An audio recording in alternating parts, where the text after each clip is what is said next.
everyone, welcome back to another episode of I Can Do This All Day. I'm Dan, the part-time Avenger. That's Mark, the resident Jedi. Hello there. Today we're excited to talk about something that happened a very long time ago. X-Men the animated series, X-Men 97, is going to be coming out in a few weeks. But the animated series released on October 31st in 1992. Happy Halloween, bitches. That must have been like a slammin' Halloween. It must have been, because I remember watching that first episode and I was just like, this is so cool. So going into it, with that cartoon series back in 92, did you watch it religiously? What were your thoughts? Give us some origin as to X-Men, the animated series, to what you experienced. To give the listeners who are under like 35 context, when you watched cartoons in the 90s, you couldn't binge them on a streaming service or find them on YouTube. You watched the episodes that were presented to you at the time that they played, and you didn't know if you were getting them in order, and they replayed the shit out of them. So, yeah, I watched it. I watched a ton of it, but I didn't get I wasn't a religious enough watcher to get the whole continuity. I loved the comics, and the animated series got me into the comics in a way, because I mean, it was 92. So I was like 9 at the time, right? So I was just starting to be able to like dig in and pick up comics and go to the comic store. And I still have like the 4-panel X-Men 1 different covers like framed on my wall. It got me back into that series, and I was a huge X-Men fan in general. So this is a big catalyst show for me. Watch the hell out of it. But man, talk about having it good nowadays, where kids can just watch it from episode 1 through beyond. Like, so jelly. While I was waiting to record with you for this episode, I just let the episodes roll, Oh, and I watched the first two that we'll be talking about, which is the Night of the Sentinels. That's the episodes that we're going to focus on, episodes 1 and 2. Well, I'm sure we'll mention a few other things throughout it, but I think I watched all the way up to episode 6 or 7, just because. And they're short episodes, 22 some minutes, and there's some good stuff. For my origin for it, it's a little bit different. Being the Marvel fan that I was, and originally being a huge X-Men fan, as opposed to Avengers, I always thought X-Men was cooler. Avengers were like the nerds and the dorks.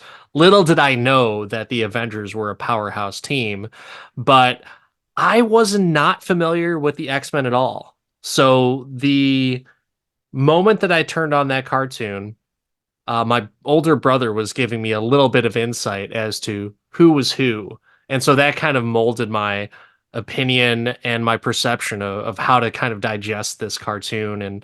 And then I started buying the toys, and then I started buying comics. wait, time out, Uh, time out. You got toys?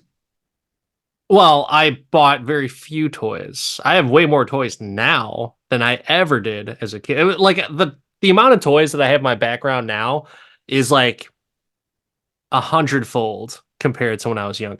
So let's back up and talk about these toys.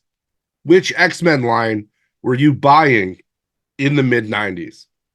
It was the Toy Biz line that was they're doing some like re-releases with kind of like better joint movements and everything like that, but those were the ones that I got. The Toy Biz. My very first one was actually very first two. I bought them with my own money. I remember I saw it at Walgreens, and I was like, "Holy shit!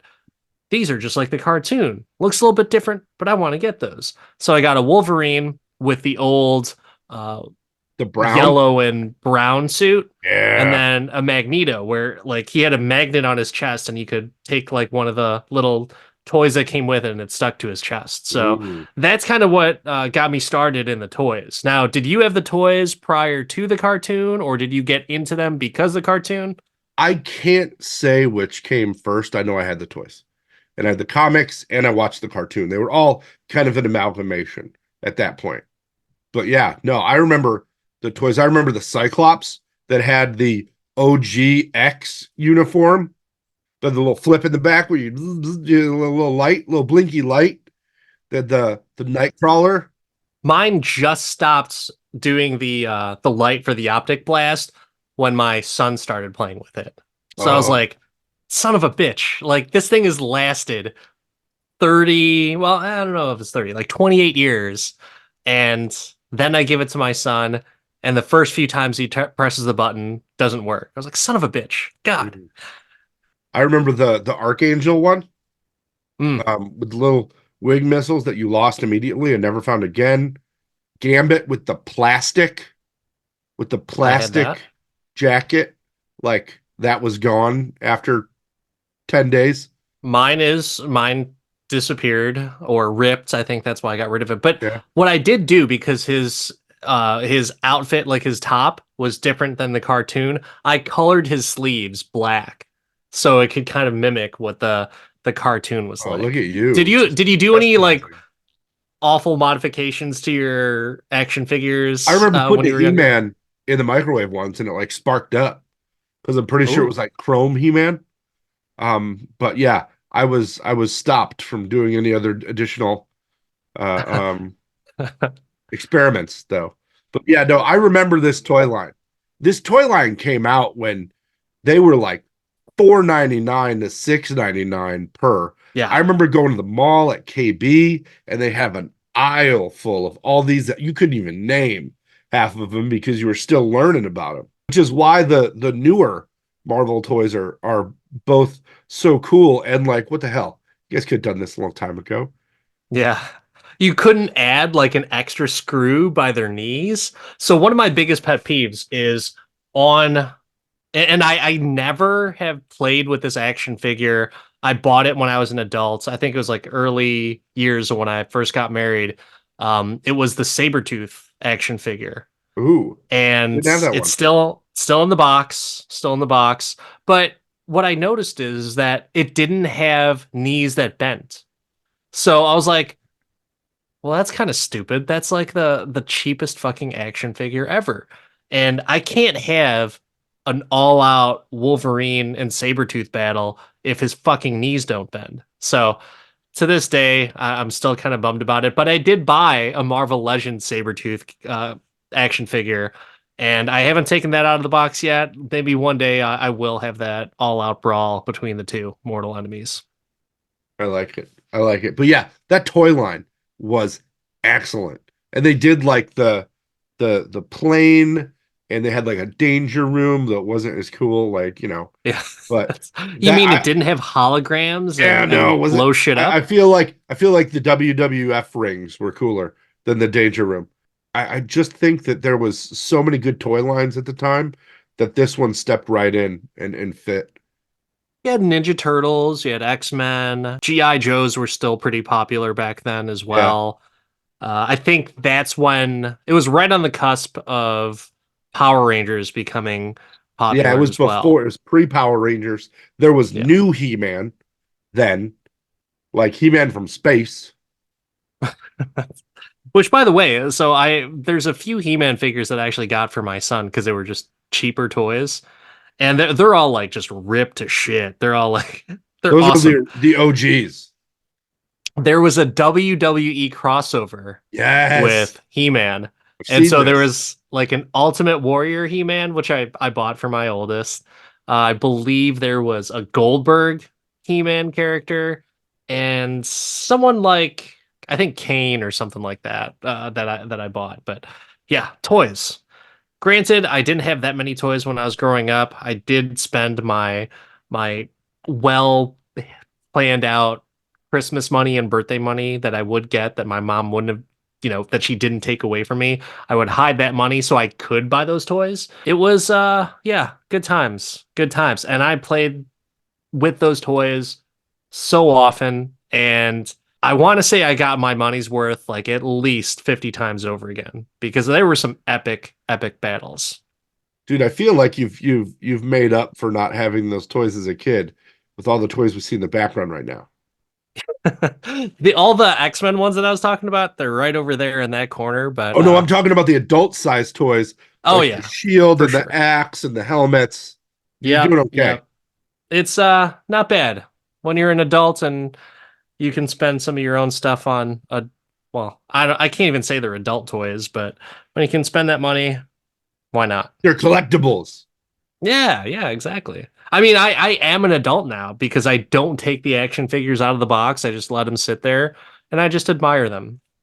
But Mm. luckily, my son, all the action figures that I buy my oldest, I get a chance to play with those too, and we get to have like little all out brawls and battles with stuff. X-Men 97. Are you excited about the continuation? When they announced it, I was like, sweet. And then I went back and was like, oh, wait, they killed off Professor X in this. Not dead. He's not dead. He was just shipped off to the Shi'ar because their technology was better and Yeah, able to save him. I know they left it in a weird place, in kind of a Yeah. tangential out of the comics place. It did happen in the comics where he I'm was wondering with if they the I'm just wondering what they bring in. If they yeah. keep that going, if they go onslaught on it, if they do whatever. But I'm gonna be honest, my faith in Disney to do Marvel is waning. Animation's different though, right? They've done really all of the animation that Disney's done has been amazing, but most of it's run by Dave Filoni. So They do have some of the original cast in this. Now they're not necessarily voicing their original roles, but the overall continuation. So I'm fairly excited about it. I kind of wish that they still had the old style of animation. It's still very similar, but it looks more like the awful animation that took over like the last half of the last season. So I don't know if you really consumed as much of it as I did, but I would watch religiously on Saturday mornings. And one thing that I did notice towards the end of the run is that these guys look really weird now. It didn't look like the same thing. maybe X-Men 97 becomes a thing for us again. Maybe, maybe, but let's go into the X-Men animated series two first episodes that we're going to talk about, the Night of the Sentinels. Did you know about the Sentinels before you saw the cartoon? So a lot of the X-Men I read didn't have them. Like they weren't there. Walgreens. Walgreens used to be awesome for all toys and comics. I don't know if they have comics anymore. I haven't looked, but they do have a few like toys here and there, but definitely not as affordable as they used to be. No. But yeah, I would load up on the comics. There was a X-Men Adventures comic, which was based off of the cartoon. So they basically kind of upped the violence and art factor on the comic and just sort of mimicked what was going on in the cartoon. But it was a good series. I enjoyed it. But Sentinels, I had no idea. I thought like, holy shit, how the hell could they defeat these gigantic robots? Because they really gave them some shit right at the beginning. Let's talk about that first little unveiling of the X-Men and the Sentinels at the mall. So you got Jubilee who ran away from home and she blows up an arcade machine. Then all of a sudden, these giant freaking robots come in and go after her. Hilarity ensues, right? So then you get introduced to Storm and Rogue. They're going shopping. Rogue's wearing this sexy little dress, and Gambit's trying to flirt with the girl as he's buying playing cards. Just kind of an interesting take. But I thought it was a very interesting way to unveil like who these people are. If, assuming that have not read the comics. I thought that was pretty fun. What were your thoughts on that? In rewatching it, I was honestly surprised they loaded up on female characters to start this and ran with it. You know, the protagonist of the first two episodes was a woman, and that was, I mean, Jean Grey was a focus of the original one, like the classic X-Men comic, but I just enjoyed that. I think it's funny that people complain about that now, but then it wasn't even talked about.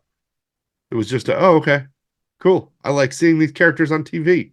Yeah, I think it was definitely ahead of its time. And there have been Yeah. plenty of websites, blogs and critiques about that series as to like it was very very progressive. They were talking about the female characters, the fact that the mutants are dealing with such hate and kind of doing a parallel with just prejudiced behavior, stuff like that. Just pretty adult themed, but very well made for kids. So I'll be curious to see how they're going to do that for the next series and if they're going to be successful with that type of adult theme, but catering to kids. So Gambit's just buying some playing cards and he's trying to sleep with the girl at the counter, right? And it was just kind of funny where you have a little bit of adult behavior and they're all just shopping at the mall. Storm and Rogue are in normal clothes, yet Gambit is wearing the same exact shit that he goes out and, defeats the bad guys with. So I thought that was kind of funny. And they always wore the same type of clothing after that, but uh with the fight between the Sentinels, tell me a little bit about that, your thoughts as you were watching that. I mean, it was solid cartooning. This giant thing is destroying this mall, but for some reason it's okay that it does this. It didn't make sense from a prevention perspective, but there was so much hate from a mutant perspective. It definitely brought some adult themes into that and presented kids with like a why do they hate them? They're the good guys kind of situation. And I thought it was the other way around. The card chick was definitely trying to slip Gambit an extra Joker. I suppose. Overall action with everything. It's very weird for me to say that from an animated point of view because there's not a whole lot of cartoons nowadays that are just like full on action unless you're watching like anime and stuff like that. Star Wars, I'm sure, is it pretty action packed in the Star Yeah. Wars? Yeah, a lot of Okay. pew pew, a lot of boo hoo. Yeah. Okay. Uh-huh. Well, I guess it's just selective. When I think of cartoons, I don't think of that type of stuff, but See, 90s cartoons were all action though. You had this, you had G.I. Joe, you had Spider-Man, you had Ninja Turtles, they were fighting all the time. They all had blunt force and ninja weapons. Like the 90s cartoons are just super violent. Batman the animated series, like they were beating up people. You wonder why kids were so aggressive. I don't know. I was fine with it. I never got super aggressive. It was just playtime. That's all it was. And if you can't distinguish the difference between playing and hurting people, that's another problem, you know? It is That's a what it parenting is. issue. Yeah, exactly. It's always on the parents. That's it. But It's always our fault. I did think it was like really badass. It's been a while since I've seen the first two episodes of this, and I was thinking like, oh, holy shit, yeah, like Rogue and Storm are really rocking the house right now, and they're kicking the shit out of this thing. But then they get the shit kicked out of them. Cyclops, who looks like a roided out muscle head at the beach, I thought he was pretty cool too, where his optic blasts, that had to have been the coolest power if you didn't know about the X-Men. Yeah. His optic blast just taking out the Sentinels, which was pretty awesome. Yeah, Cyclops with laser beams attached to his heads. Yeah. No, I'm with you. I'm with you. I think that this series is really interesting though, because Cyclops in the comics is the leader and the one in charge and the obvious. But this series, as it goes on, like it turns into the Wolverine show. No, Oh, no. Cyclops Cyclops is is a always the cuck in lead in it. this. No, he isn't. Yes. He's way Yes. better in this compared to the other cartoons for sure. Mm. In He's a this Boy episode, Scout. He's a Boy Scout, but other than oh, that, like he's still really good throughout this. He's way better of a leader than James Marsden's Cyclops was in the X-Men movies. X-Men has never gotten Cyclops right in the movies. But did you hear the latest rumor? no. A certain Superman might be up for Cyclops. Is it Nicolas Cage? Yeah, Nicolas Cage is going to be Cyclops. Yeah, no. Is it Brandon Henry Cavill, Rolfe? man. Henry Cavill. Brandon Routh is supposed to be, they might be doing like another Superman TV show with him or something. But Cavill is Cyclops.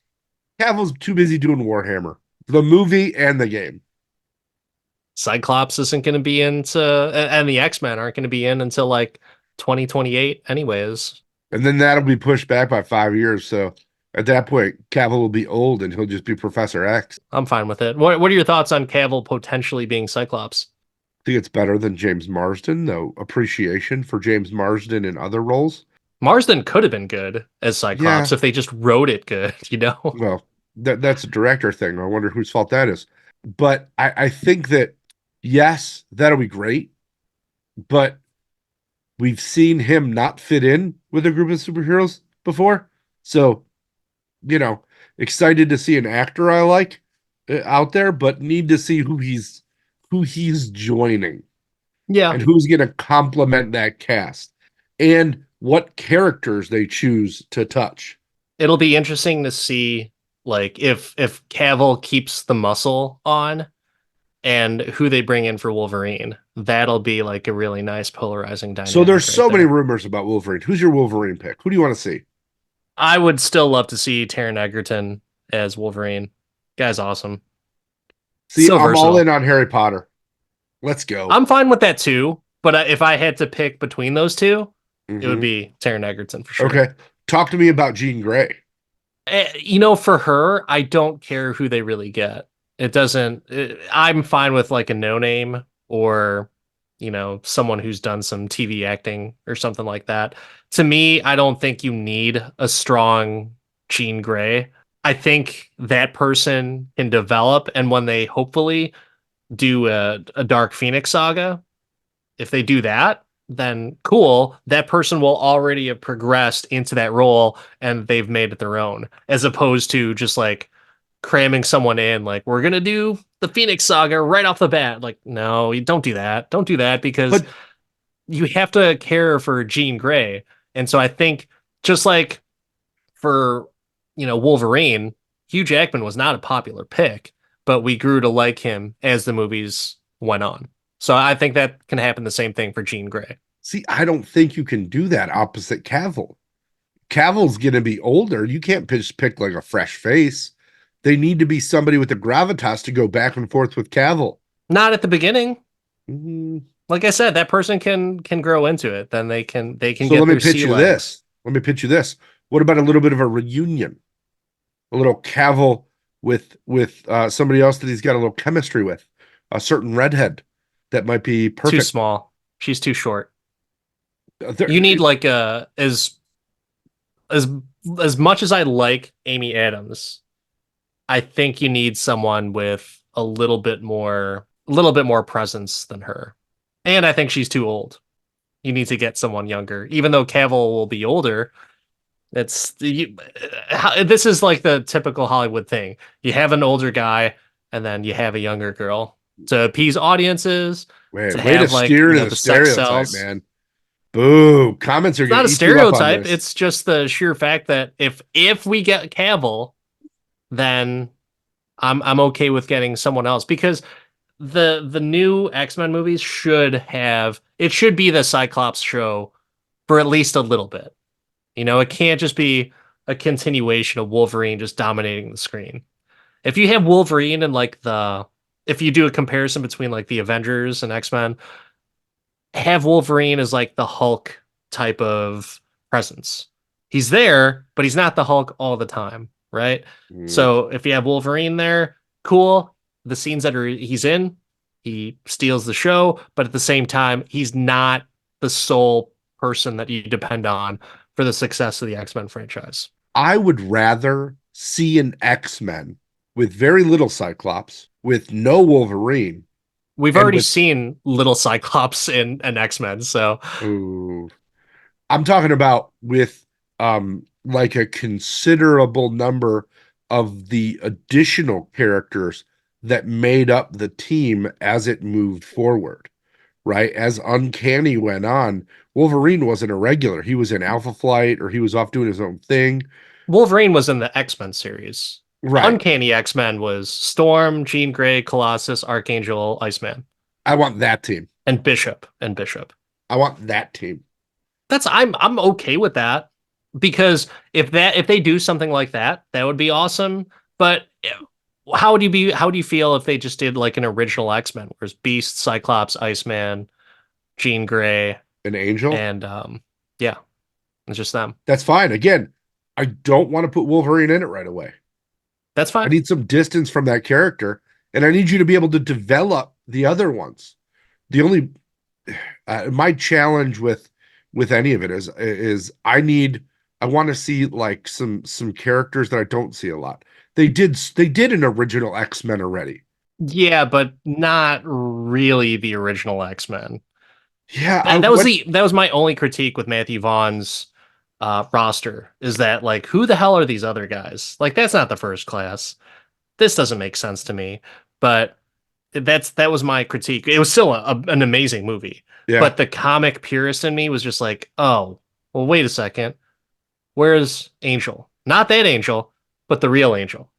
And why is Darwin in this? And why is Havoc in this right now? Like that was Havoc is my OG though. Havoc is OG pre X-Men mutant. not OG like Or no, he was Banshee an is. X-Men I'm before thinking Cyclops. Banshee. My bad. Banshee. Banshee was part of the newer X-Men too. Yeah, yeah. So what I'm saying is I think you've got to tap into something that hasn't been tapped already. So give me your lineup for Uncanny then. Give me your lineup for Uncanny. I don't I'm fine with just like a regular X-Men roster, like the initial five. So here's the thing that I'm gonna throw you my pitch, right?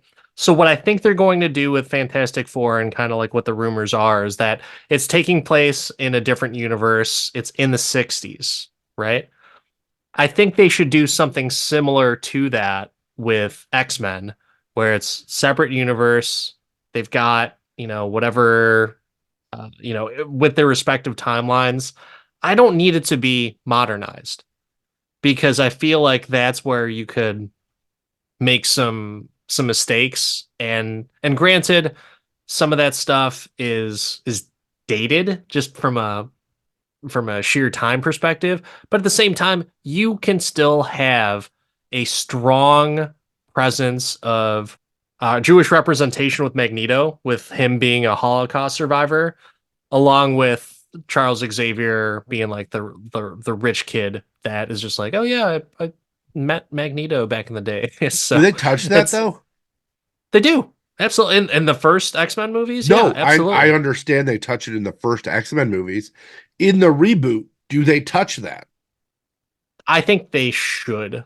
With the current climate in the world, do they touch that?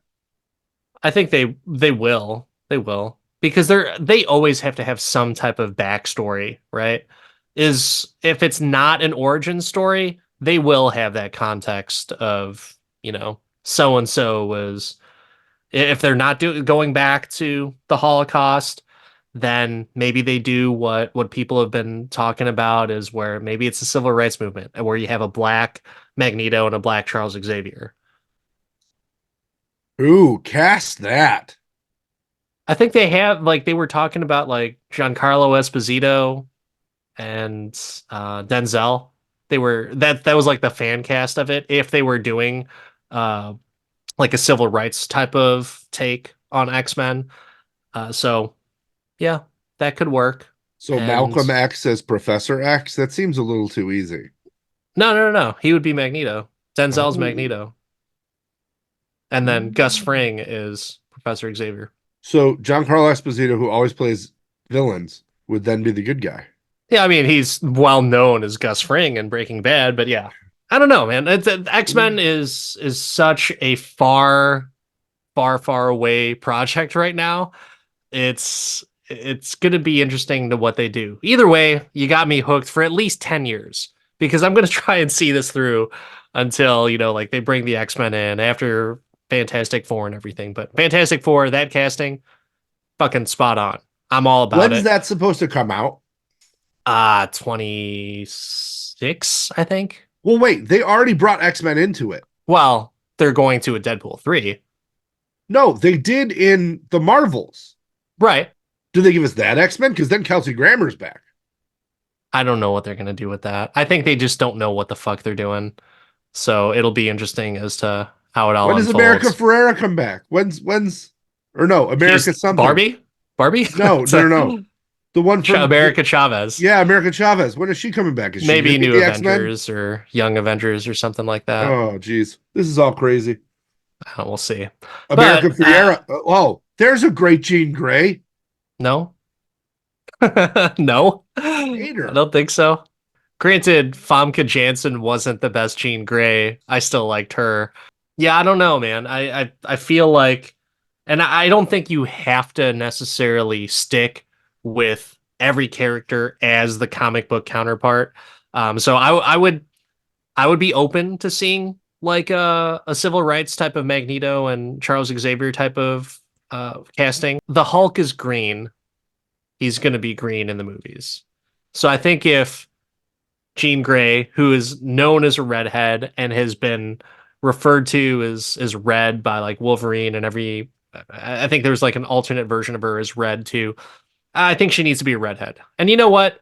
Let's get Jessica Chastain in a good X-Men movie. How about that? How about Jessica Chastain and Henry Cavill? I'm good with that. Okay, cool. I'm Done. there. I'm there. Done. Marvel, I'll take my check. Let's get back to the Night You of the didn't even Sentinels. answer the hard question for that casting, by the way. What? Storm. Storm is the hardest casting because you can take nobody from other Marvel movies. So nobody that was in the Wakandas.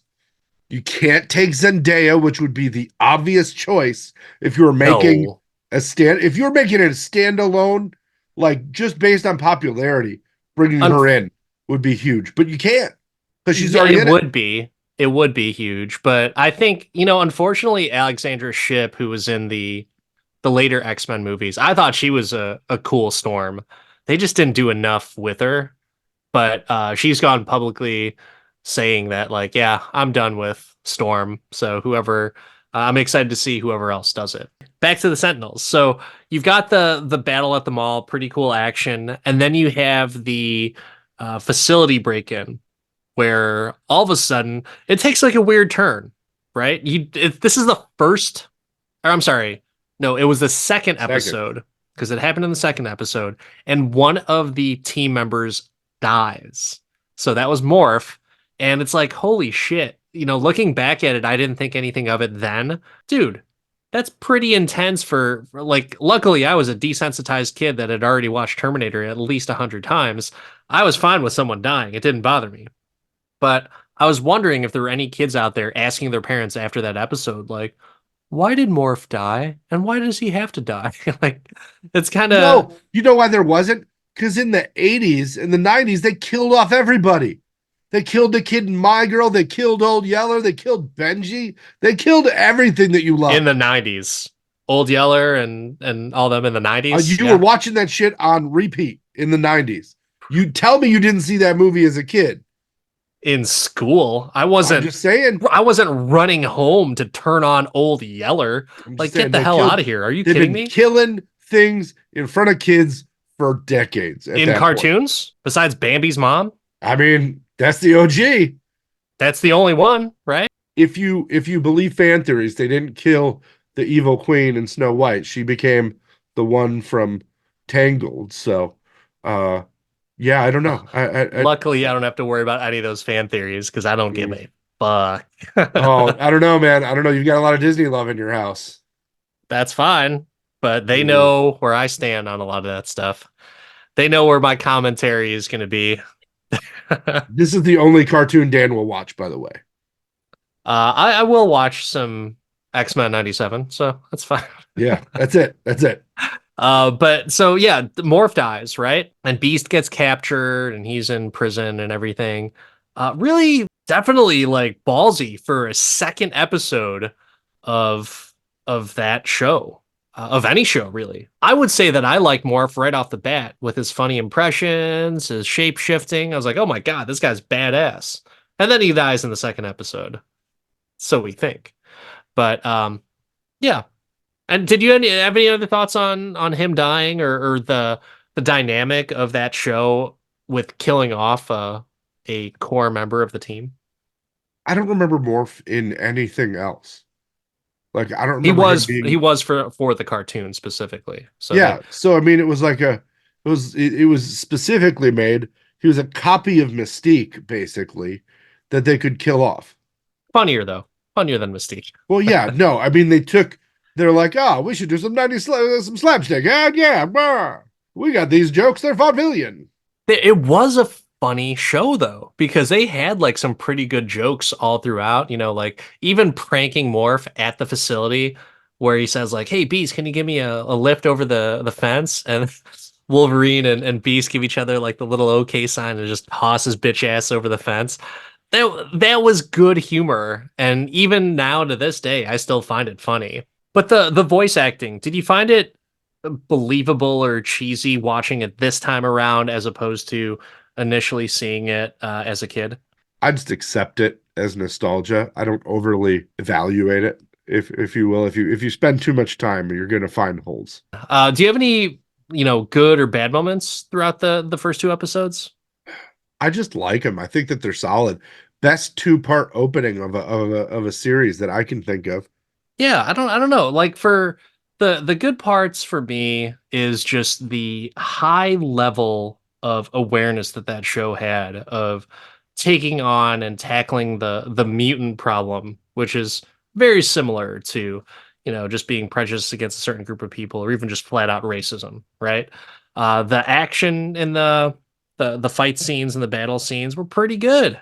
Pretty good. I would say they're great. I still enjoyed them to this day. With those serious tones in the show, do you want them to continue on with that type of theme for the show, kind of having like those adult themes, even though it's a cartoon? Or do you think now is kind of like it's backwards? Like if they were to do that now, it will seem more like, oh my God, there have already been comments about this, like, oh my God, the show is woke.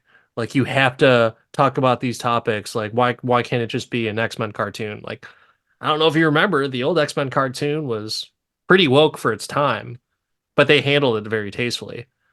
So do you think that there's a double-edged sword if they do continue on with that theme in the new series?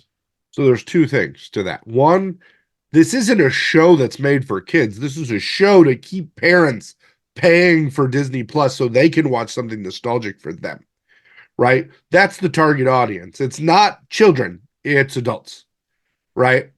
And two, of course, the loud minority is going to say dumb things and make blanket assumptions about what's woke and what's not. And I don't give a shit. Like, could not care less. Because if it's not for you, it's not for you. That's my entire feeling about art. Like, you don't have to get it, somebody does. Everything doesn't have to be for everybody. Everything doesn't have to be pristine and like perfect. Like, no, I don't watch Mel Gibson movies. You don't have to watch this. Like, we're good. The last thing I'll say is just like any other impressions on that last final battle with the Sentinels and the X-Men? I mean, you want to talk about a hook to bring you back to the series. I mean, it belabors the fantasy, right? Because where did they get all the resources for this without it being like obviously known, right? How did they go from zero to full martial robot law? And like that you got to suspend reality there. But you got a really cool like battle in two dimensions with colors. Everyone did something too. Even Jubilee did stuff. So she Sparkles, shot her sparkles. fireworks and she got a few Sentinels. So that was some good stuff. Everyone was involved, with the exception of Morph because he died. But other than that, I'm sorry, and Beast because he was in prison. But yeah, uh, that essentially kind of just wraps up like the total plot. Obviously, it's only 22-minute episodes for the most part of the X-Men animated series. We covered the first two episodes, but I've got one question before we go, and it's Mark. When it comes to the X-Men animated series, The Night of the Sentinels, can you do this all day? Oh yeah, absolutely can do this all day. Nostalgia and member berries for days. The morph conversation and the why is everybody fighting conversation will be interesting with my 3-year-old, but we'll deal with it. It's parenting. You just gotta do it. Dan, can you do X-Men Night of the Sentinels all day? Absolutely. I can do this all day. No hesitation. And watching it again, I liked it even more than the first time I watched it. And I thought I was wowed by X-Men when I first watched it.